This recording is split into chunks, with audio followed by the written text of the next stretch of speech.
ఈ కథ శివుడిని చూసిన వాడి గురించి కాదు, శివుడిని ఎక్కడ వెతకాలో తెలుసుకున్న ఒక మనిషి గురించి. ఇక్కడ అద్భుతాలు ఉండవు, కానీ నిజంగా జరిగిపోయినట్టే అనిపించేటువంటి క్షణాలు ఉంటాయి.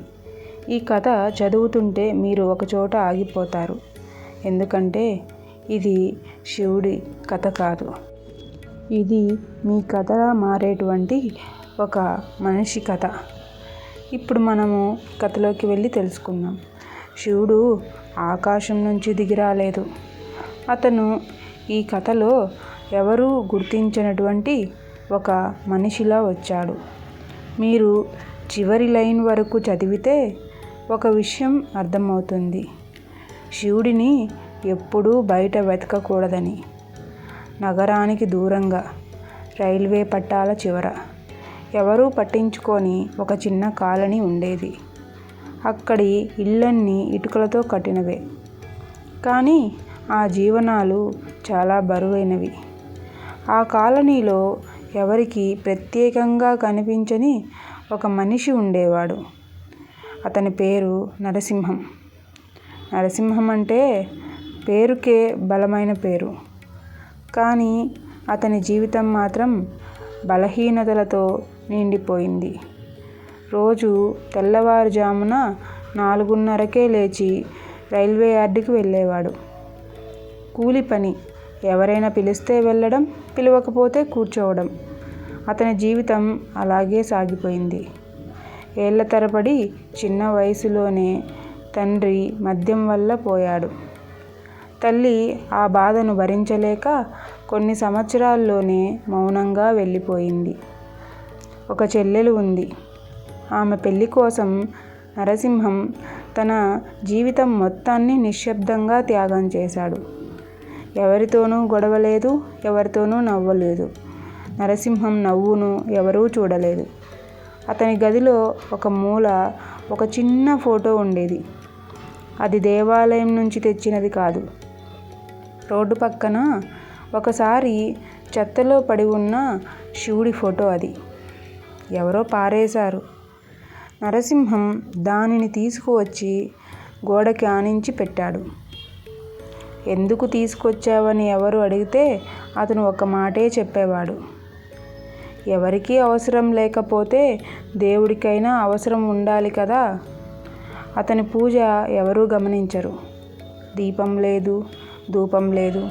పనికి వెళ్ళే ముందు 2 క్షణాలు ఆ ఫోటో ముందు నిలబడి ఏమీ అడగకుండా చూడటం, అదే అతని పూజ. ఒకసారి చెల్లెలి పెళ్ళి అయిపోయింది.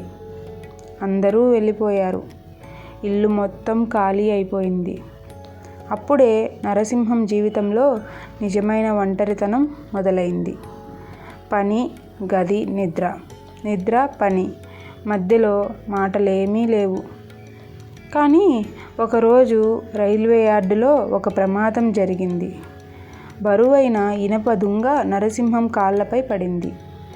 ఎవరూ పెద్దగా పట్టించుకోలేదు. అంబులెన్స్ కూడా రాలేదు. అతన్ని గదికి తీసుకొచ్చి పడేశారు. కాలు నొప్పితో రాత్రంతా తడబడ్డాడు పాపం. ఆ రాత్రి మొదటిసారి అతను మాటల్లో శివుడిని పిలిచాడు.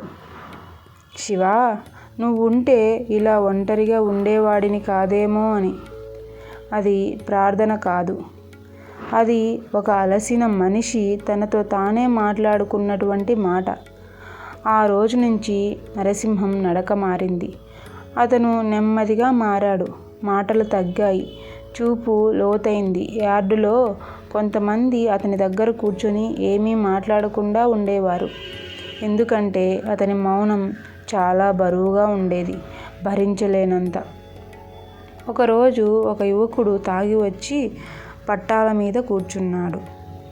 అందరూ చూస్తూ నిలబడ్డారు. నరసింహం మాత్రం వెళ్ళి అతని పక్కన కూర్చున్నాడు. తను అతనికి ఏమీ చెప్పలేదు. 2 నిమిషాలు ఆ యువకుడు కన్నీళ్లు పెట్టుకున్నాడు. పట్టాల మీద నుంచి లేచాడు. ఆ రోజు నుంచి నరసింహం చుట్టూ మనుషులు చేరడం మొదలైంది. అతను ఏ బోధ చేయలేదు, ఏ దేవుడి పేరు కూడా చెప్పలేదు. కానీ అతని లోపల ఏదో స్థిరత్వం ఉండేది.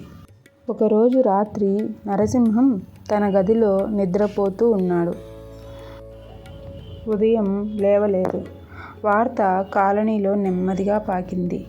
అతని గది తెరచినప్పుడు ఆ ఫోటో కింద ఒక చిన్న కాగితం కనిపించింది.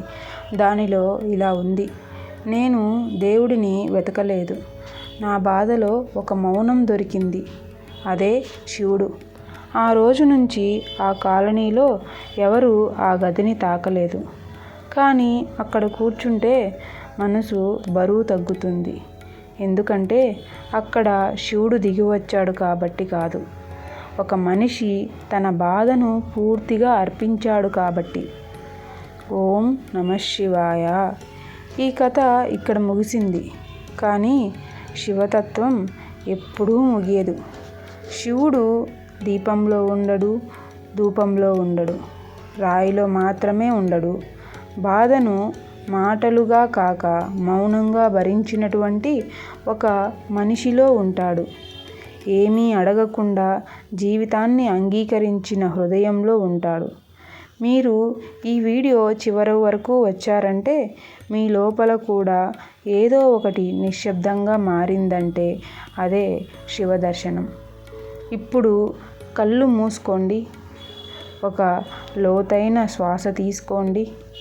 మనసులో ఒక్క మాట పలకండి: ఓం నమః శివాయ అని. ఏమీ జరగకపోయినా పర్వాలేదు, శాంతి వచ్చింది కదా, అదే శివుడి కృప. ఓం నమః శివాయ. ఓం నమః శివాయ. ఓం నమః శివాయ. ఓం నమః శివాయ. ఓం నమః శివాయ.